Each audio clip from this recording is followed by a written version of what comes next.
This has been a 5-year process for us to put the Bonneville Cutthroats into the Little Red River, and we're excited that the Game and Fish has approved this to happen. They're supervising it, doing a great job. What we're doing today is we're creating the wire cradle that the vibrant boxes will actually fit in, and they will be zip tied.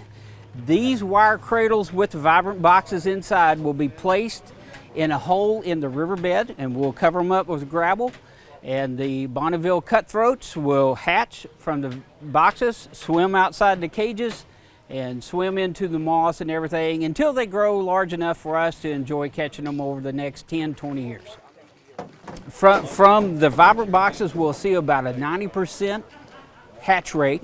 And then from that, there's some mortality that'll take place. So we're looking at probably about a 60 to 70, 75% actual survival of cutthroats that's going to grow over the next few years. And the anglers on the Little Red River will have the opportunity to catch a Bonneville cutthroat right here on the Little Red River.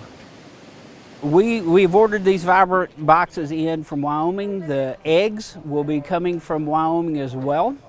And this is, even though the Little Red River is taking the lead on making this happen, we're having organizations that are with the Little Red River. Arkansas Fly Fishers are part of this, Trout Unlimited part of this, Mid-South Fly Fishers. So we have a lot of organizations coming together in cooperation with Arkansas Game and Fish to make this happen. Someday you're going to be on this river and catch one of these, and then what?